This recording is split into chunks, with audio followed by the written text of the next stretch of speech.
So the availability of data is swiftly becoming a basic need like water, electricity and shelter. Communications Minister Khumduzo Ntshavheni has said that every South African should have access to the internet and has punted the idea of 10 gigabytes being available per month. So can the government deliver on this promise? Well, let's look into the crystal ball with Toby Shapshak, Editor and Chief of Staff. Thank you very much for Staff Studio, actually. Thank you very much, Toby. Always a pleasure to talk to you. I guess the devil is in the detail, right? Does it appear clear to you what the detail is? I mean, the short answer to your question, which is can government deliver on this, is no. They can't deliver on the other basic services that they are already constitutionally required to. They can't give rural schools anything better than a pit latrine.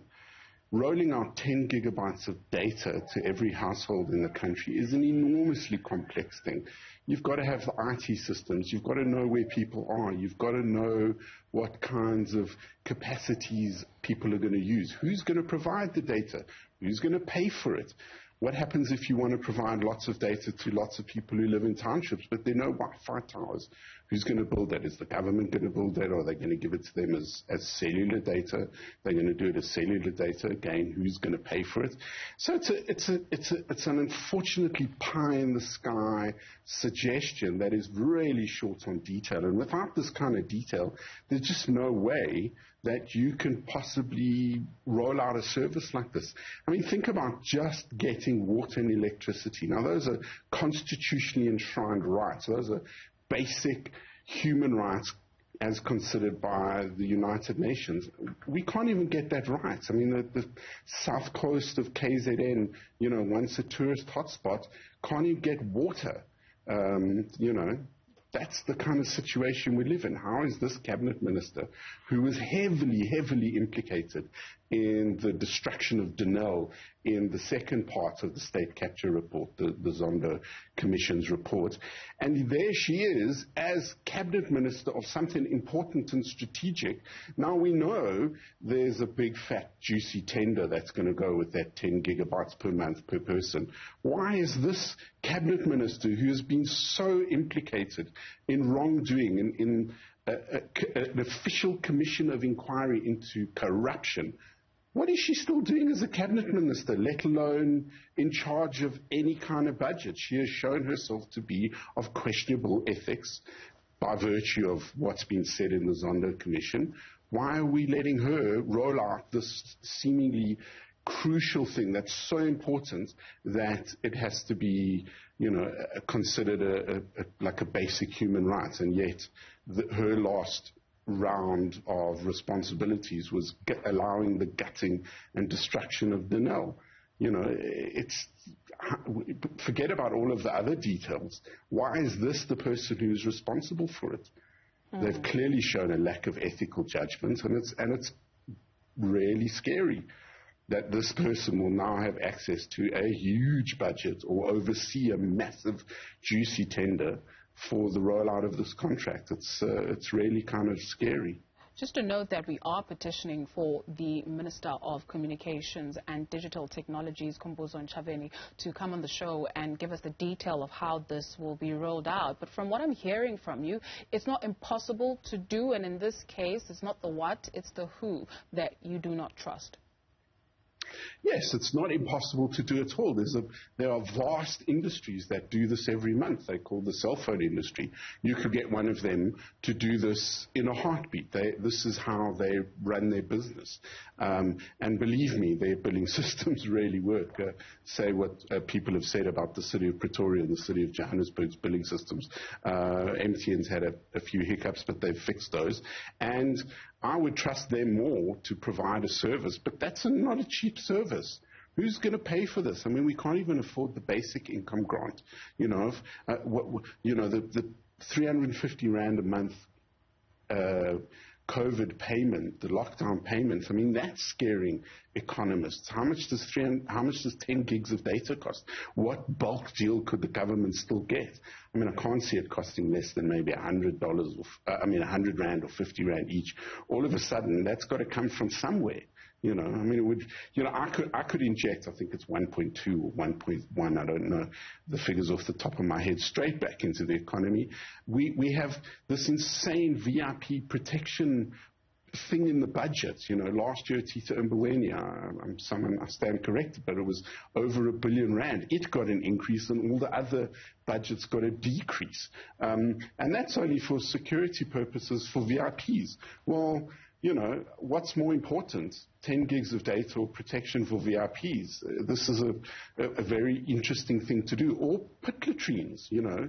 When an NGO has to go to court to get the government to fulfill its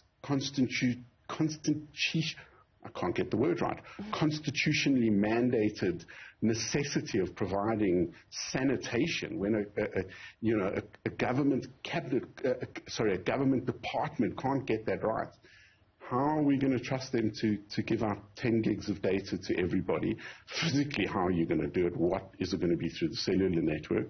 And how are you going to keep a lid on that? Look at what happened in 2020 with the personal protection equipment scandals. There was, 14 billion rand busy being investigated. This is not a government I would trust to do anything with vast amounts of money. I wonder what the climate change envoys who gave us that $8.5 billion is thinking about how it's going to be mismanaged. I don't know if that's if that's factored into it. But, we can't even do what we've already said we're going to do as a country. How are we going to do another pie-in-the-sky thing that's going to be potentially corruptible, and with so much money around, almost certainly the tenderpreneurs are going to suddenly start hovering around. And how will it be rolled out? It's not short on detail. There is no detail. With, the benefits that it would bring, I mean, we're saying this is tantamount to, having a basic right like water, a right to housing, if you will. There's too much at stake. So in as much as you don't paint a good picture, we are hoping for something positive to come out of this, because it would benefit a lot of people. It so could. I mean, look at what's just been rolled out with the Road Traffic Management Corporation, RTMC. All of a sudden, you can book and pay for your driver's license online. Now, this is the most basic e-commerce functionality, really. I do it with my chiropractor. I've been doing it with online stuff for a decade. All of a sudden, the government's worked out this is how they can do it, and it can speed up the process. I try to book an appointment for a new passport. I mean, it's diabolical. The systems are so clunky and so slow. My wife and I both realized our passports had expired, and we both had to do it, and for my son. And it took us a day. It took like a whole evening of me logging in, waiting for the OTP or OTT, and plugging it in and waiting, the system crashing, trying again, getting in, system crashing. I mean, this is the basics. This kind of stuff is solved. Technology solved this a long time ago. Amazon solved this a long time ago. I mean, why don't you go get every shop to run the passport application service, right? Like they know how to do e-commerce. This is what we need. We need someone who knows how to do it, that it isn't some kind of dubious contract that, someone's cousin, uncle, got a tenderpreneur contract into it. What we really need is, this is off-the-shelf software. You don't have to customize it. It's readily available. And yet, just to apply for a passport to go to a bank to do the physical, the biometrics and other things. I mean, it was a total nightmare to get it done. And then the system double charged me. So I had to pay twice. Just to get one passport, So it's how? I like that we think in the future and we have plans and objectives for bringing e-government or digital government online, but the current stuff just doesn't even work. Toby, unfortunately.